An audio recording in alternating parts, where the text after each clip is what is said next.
বাংলাদেশের রাজনীতিতে এক নাটকীয় এবং অপ্রত্যাশিত বাঁক দেখা দিয়েছে, যা গত কয়েক মাসের রাজনৈতিক সমীকরণকে সম্পূর্ণভাবে উল্টে দিয়েছে। যে জামাত ইসলাম একসময় নির্বাচন পেছানো, সংস্কার ও বিচার নিশ্চিত করার পক্ষে জোরালো অবস্থান নিয়েছিল, তারা এখন ভোটের জন্য মরিয়া তাগাদা দিচ্ছে। এই অভাবনীয় পরিবর্তন কেবল তাদের রাজনৈতিক কৌশলের জন্য নয়, বরং এটি অন্তর্বর্তীকালীন সরকারের প্রধান উপদেষ্টা ডক্টর ইউনূসের ঘোষিত নির্বাচন পরিকল্পনার সঙ্গেও আশ্চর্যজনকভাবে মিলে যাচ্ছে। এই জটিল এবং শ্বাসরুদ্ধকর রাজনৈতিক নাটকে দৃশ্যত কোণঠাসা হয়ে পড়েছে বাংলাদেশ জাতীয়তাবাদী দল বিএনপি, যারা নিজেদের পূর্বেকার অবস্থানে এখন উল্টো পিঠ টান দিচ্ছে। পর্যবেক্ষক বলছেন, এই মুহূর্তে রাজনৈতিক দৃশ্যপটে জামাতের এই হঠাৎ আবির্ভাব এবং তাদের কৌশলগত অবস্থান পরিবর্তন বিশেষ করে নির্বাচনকে ঘিরে সকলের মনোযোগ কেড়ে নিয়েছে। এক সময় দেশের রাজনৈতিক অঙ্গনে জামাত ইসলামী নির্বাচন আরও পরে হোক, আগে সংস্কার হোক, বিচার হোক, নির্বাচনের পরিবেশ তৈরি হোক, এমন বক্তব্য নিয়েই সরব ছিল। তাদের পক্ষ থেকে বারবার বলা হচ্ছিল, মানুষ ভোট দেওয়ার জন্য জীবন দেয়নি এবং জাতীয় নির্বাচনের আগে স্থানীয় সরকার নির্বাচন হওয়া উচিত। সরকারের প্রতি তাদের বার্তা ছিল সুস্পষ্ট, আমরা যৌক্তিক সময় দেব, দেরিতে নির্বাচন হোক, কোনো সমস্যা নেই। জামাতের এই অবস্থানে তখন একটি স্থিরতা ও যুক্তির আবহ ছিল, যা অনেক বিশ্লেষককে আশ্বস্ত করেছিল। কিন্তু সেই চিরচেনা জামাত আজ ভিন্ন রূপে আবির্ভূত। এখন তারাই সবার আগে নির্বাচন চেয়ে গলা ফাটাচ্ছে এবং এই অপ্রত্যাশিত চাপেই যেন নির্বাচন কমিশনও তড়িঘড়ি করে তফসিল ঘোষণার পথে হাঁটছে।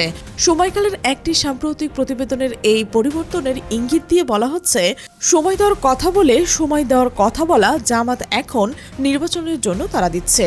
এটি কেবল একটি শিরোনাম নয়, বরং একটি বর্তমান রাজনৈতিক বাস্তবতার এক তীক্ষ্ণ প্রতিচ্ছবি। প্রতিবেদনটি জামাতের এই সুপ্রিমেসি বা কৌশলগত বিজয়কে তুলে ধরেছে, যা আগামী নির্বাচনে তাদের সম্ভাব্য সাফল্যের ইঙ্গিত দেয় এবং বিএনপির জন্য এক অশনি সংকেত বহন করে। এই রাজনৈতিক খেলাটি বুঝতে হলে প্রেক্ষাপট বিশ্লেষণ জরুরি। দীর্ঘ সময় ধরে, বিশেষ করে গত সেপ্টেম্বর মাস থেকে জামাত তত্ত্বাবধায়ক সরকারের অধীনে নির্বাচনের আগে গণভোট এবং অন্যান্য সংস্কারের দাবিতে সক্রিয় আন্দোলন করে আসছিল। তাদের দাবি ছিল জুলাই সনদ অনুযায়ী সংস্কার, বিচার প্রক্রিয়া দৃশ্যমান হওয়া এবং একটি প্রকৃত গণতান্ত্রিক পরিবেশ নিশ্চিত না হওয়া পর্যন্ত নির্বাচনের দিকে না যাওয়া। এই দাবিগুলো তখন বিরোধী রাজনৈতিক শিবিরের বৃহত্তর অংশের সঙ্গেই সামঞ্জস্যপূর্ণ। কিন্তু এখন যখন বিএনপি আকস্মিকভাবে নির্বাচন পেছানোর চেষ্টা করছে, ঠিক তখনই জামাত বলছে, না, কই, তাড়াতাড়ি তফসিল দেন, এখনই তফসিল দেন। তাদের প্রতিনিধি দল নির্বাচন কমিশনে গিয়ে সরাসরি বলেছে যে আর দেরি করার কোনো সুযোগ নেই, কোথায় তফসিল। আশ্চর্যজনকভাবে জামাতের এই দাবির পরপরই সরকার ও নির্বাচন কমিশনের পক্ষ থেকে দ্রুত তফসিল ঘোষণার ইঙ্গিত মিলেছে। ইতিমধ্যেই জানা গেছে যে বুধবারের মধ্যেই তফসিল রেকর্ড করা হবে। এমনকি বিটিভি ও বেতার আমন্ত্রণ জানানো হয়েছে তফসিল ঘোষণার সংবাদ প্রচারের জন্য। সকল প্রক্রিয়া প্রায় সম্পন্ন এবং দিনের আলোর মধ্যে স্পষ্ট হয়ে উঠেছে যে সম্ভবত 10 বা 11 তারিখের মধ্যেই নির্বাচন কমিশন তফসিল ঘোষণা করতে যাচ্ছে। এই দ্রুত গতিশীল এবং জামাতের অপ্রত্যাশিত চাপ প্রয়োগের সক্ষমতা সত্যি বিস্ময়কর। এই পুরো প্রক্রিয়ায় সবচেয়ে নাটকীয় অংশ অন্তর্বর্তীকালীন সরকারের প্রধান উপদেষ্টা ডক্টর মোহাম্মদ ইউনূসের অবস্থান এবং জামাতের বর্তমান চাওয়ার মধ্যে এক অলৌকিক সংমিশ্রণ। গত 5 আগস্টের জাতির উদ্দেশ্যে দেওয়া ভাষণে ডক্টর ইউনূস আগামী বছর ফেব্রুয়ারির প্রথমার্ধে নির্বাচনের আয়োজনের ঘোষণা দিয়েছিলেন, যা রমজান মাসের আগে হওয়ার কথা। মজার বিষয় হলো, জামাতি সকলের আগে এই ফেব্রুয়ারির নির্বাচন রমজানের আগে নির্বাচন হওয়ার কথা বলেছিল। আমিরা জামাত লন্ডন থেকে এই বার্তা দিয়েছিলেন যে রোজার আগে ফেব্রুয়ারিতে নির্বাচনটা হয়ে যাক। যখন বিএনপি ডিসেম্বরের নির্বাচন চেয়ে একরকম উঠে পড়ে লেগেছিল, এমনকি তারেক রহমান এবং সালাউদ্দিন আহমেদ 31শে ডিসেম্বরের একদিন পরেও নির্বাচন নয় বলে আলটিমেটাম দিয়েছিলেন, তখন জামাতের এই দূরদৃষ্টি ও পূর্ব ঘোষণা অনেকের কাছে হাস্যকর মনে হচ্ছিল। কিন্তু আজ সেই ফেব্রুয়ারিতেই নির্বাচন অনুষ্ঠিত হতে চলেছে এবং তা ডক্টর ইউনূসের সরকারেরই সিদ্ধান্তেই। এর মানে কি যে ইউনূস সরকার জামাতের প্রতি কোনো পক্ষপাতিত্ব দেখাচ্ছে, নাকি জামাতের কথা মেনেই সব হচ্ছে? আপাত দৃষ্টিতে মনে হতে পারে এমন কোনো সরাসরি যোগসাজশ নেই, বরং এটি একটি অলৌকিক ও অভাবনীয় সংমিশ্রণ, যা জামাতের সমর্থকদের মতে আল্লাহর ইচ্ছাতে ঘটছে। তারা বিশ্বাস করে যে আল্লাহ জামাতকে ক্ষমতায় আনার জন্য পুরো পরিস্থিতিকেই তাদের অনুকূলে দিচ্ছেন। এমনটাই মনে হতে পারে আপনার, কারণ এমনি তো আর বিজয় হবে না, বিজয়ের লক্ষণ তো আগে থেকেই দেখা যেতে হবে। আর সেই লক্ষণগুলো এখন স্পষ্ট। অন্যদিকে বিএনপির বর্তমান এক কঠিন সংকটের মুখে রয়েছে।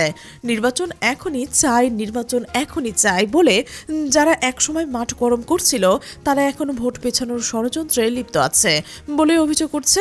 নজরুল ইসলাম খানের মতো সিনিয়র নেতারা নির্বাচন কমিশনে গিয়ে ভোট পেছানোর কথা বলেছেন। আবার নাহিদ বিনের মাধ্যমে খালেদা জিয়ার অসুস্থতার কারণ দেখিয়ে ভোট স্থগিতের চেষ্টা চালানো হচ্ছে। কিন্তু সরকার ও জামাত উভয় পক্ষ থেকে এই বিলম্বের চেষ্টাকে সম্পূর্ণভাবে নাকচ করে দেওয়া হয়েছে। ইউনূস সরকার সাফ জানিয়ে দিয়েছেন কোনো শক্তি নির্বাচন পেছাতে পারবে না, নির্বাচন রোজার আগে ফেব্রুয়ারিতেই হবে। আর জামাতও এই সুরেই কথা বলছে, কোনো শক্তি নির্বাচন পেছাতে পারবে না, নির্বাচন হতেই হবে। এই অভিন্ন অবস্থানে বিএনপি কেমন অস্বস্তিতে ফেলেছে তা সহজেই অনুমেয়। জামাত ইউনূসের এই অলৌকিক খেলায় বিএনপি যেন এক অচেনা মাঠে নেমে পড়েছে। জামাতের কৌশলগত বিজয় এখানেই শেষ নয়। যে জামাত একসময় সময় দেওয়ার কথা বলছিল সেখান থেকেই তারা নাকি সরে আসেনি, বরং তাদের অবস্থান আরও সুনির্দিষ্ট করেছে। ডিসেম্বরের নির্বাচন হোক এটা জামাত কখনোই চায়নি, কিন্তু ডিসেম্বরের 1-2 মাস পর অর্থাৎ ফেব্রুয়ারিতে নির্বাচন হওয়ার পক্ষে তাদের অবস্থান আগে থেকেই ছিল। জামাতের জনগণ হয়তো আরও পরে নির্বাচন চেয়েছিল, কিন্তু তাদের শীর্ষ নেতৃত্ব ফেব্রুয়ারির পক্ষেই ছিল। এখন জনগণের যুক্তি হলো হাসিনার বিচারের রায় হচ্ছে, আরও অনেকগুলো রায় হয়েছে, বিচার দৃশ্যমান হচ্ছে। সবচেয়ে গুরুত্বপূর্ণ জুলাই সনদের বিষয়ে একটা চূড়ান্ত সিদ্ধান্ত হয়েছে, গণভোটের বিষয়েও সিদ্ধান্ত হয়েছে এবং জুলাই সনদ স্বাক্ষরও হয়েছে। জামাত মনে করছে তাদের শর্তগুলো এখন পূরণ হয়েছে, অতএব এখন নির্বাচন হতে পারে। শুধু লেভেল প্লেয়িং ফিল্ড হয়নি, এই বিষয়টি ছাড়া বাকি সব কন্ডিশন জামাতের দৃষ্টিতে ফুলফিল হয়েছে। আর এই লেভেল প্লেয়িং ফিল্ড এর অভাবের জন্য তারা সরাসরি বিএনপিকে দায়ী করছে। অভিযোগ করছে যে বিএনপির লোকজন সন্ত্রাসী কর্মকাণ্ডে লিপ্ত এবং অবৈধ অস্ত্র ব্যবহার করছে। জামাত হুঁশিয়ারি দিয়েছে যদি সরকার বিএনপির সন্ত্রাসীদের লাগাম টেনে ধরতে না পারে তবে জামাত নিজেরাই লাঠি হাতে মাঠে নামবে এবং তখন বিএনপির সন্ত্রাসীর চোরের মতো পালাবে। এই হুমকি জামাতের আত্মবিশ্বাস ও তাদের আগ্রাসী মনোভাবের চূড়ান্ত দৃষ্টান্ত। সুতরাং জামাত যে তাদের কথা দিয়ে কথা রাখেনি বিষয়টি ঠিক এমনটা নয়, বরং তারা তাদের কৌশলকে এমনভাবে সাজিয়েছে যা বর্তমান পরিস্থিতিতে তাদের জন্য সর্বাপেক্ষা অনুকূল। আর এই পুরো দৃশ্যপটটি একটি রাজনৈতিক বিজয়, একটি নিপুণ কৌশল। এই কৌশলের কাছে বিএনপির সম্পূর্ণরূপে পরাজিত হয়েছে। যারা রাজনৈতিক চাল বোঝেন না বা বুঝতে চাইছেন না। ডক্টর মোহাম্মদ ইউনূস জাতির উদ্দেশ্যে দেওয়া ভাষণে যখন আগামী বছর ফেব্রুয়ারির প্রথমার্ধে নির্বাচন ঘোষণা দিয়েছিলেন তখন জামাত কিন্তু ক্ষুব্ধ প্রতিক্রিয়া জানায়নি, কারণ জামাতই সবার আগে ফেব্রুয়ারিতে নির্বাচনের কথা বলেছিল। তাদের আপত্তি ছিল মূলত প্রক্রিয়া নিয়ে। কেন প্রয়োজনীয় প্রস্তুতির আগে সংলাপ আলোচনা না করে গণভোটের সিদ্ধান্তের আগে জুলাই সনদ এবং বিচারের আগে এই ঘোষণা দেওয়া হলো। তাদের প্রশ্ন ছিল এই প্রক্রিয়ার বিষয়ে আমাদের সাথে আলোচনা করেন নাই কেন। এখন যেহেতু সেই আপত্তিগুলো নিরসনের পথে এবং মূল দাবিগুলো পূরণ হচ্ছে তাই জামাতের আপত্তিতে আর কোনো কারণ নেই। গত সোমবার জামাত ইসলামের সেক্রেটারি জেনারেল মিয়া গোলাম পরোয়ার নির্বাচন কমিশনের সঙ্গে বৈঠকে দ্রুত তফসিল ঘোষণার দাবি জানিয়েছেন। বৈঠক সূত্র সমকালকে জানিয়েছে জামাত ইসিকে বলছে যে ফেব্রুয়ারির প্রথম দিকেই নির্বাচন করতে চাইলে চলতি সপ্তাহের মধ্যেই তফসিল ঘোষণা করতে হবে। জামাতের এই দাবির পরপরই নির্বাচন কমিশনের সচিব এবং অন্যান্য সূত্র থেকে খবর বেরিয়েছে 10 তারিখে তফসিল ঘোষণা হতে পারে। রাষ্ট্রপতির সাথে সাক্ষাতের পর 10 তারিখেই সন্ধ্যায় তফসিল রেকর্ড করার সম্ভাবনা রয়েছে, যার জন্য সমস্ত প্রস্তুতি দুপুরের মধ্যেই শেষ করা যাবে। এভাবে জামাত এবং ইউনূস সরকারের প্রত্যাশাগুলো অলৌকিকভাবেই মিলে যাচ্ছে। এটি একটি অলৌকিক মুহূর্তের হিসেবে বিবেচিত হচ্ছে, যেখানে জামাত সম্পূর্ণ অবাধ ও সুষ্ঠু নির্বাচনের মধ্যে দিয়েই ক্ষমতায় আসার পথে এগিয়ে যাচ্ছে। গত সেপ্টেম্বর থেকে কয়েক মাস ধরে আন্দোলন করছে সেই জামাতে এখন সবার আগে নির্বাচনের জন্য প্রস্তুত।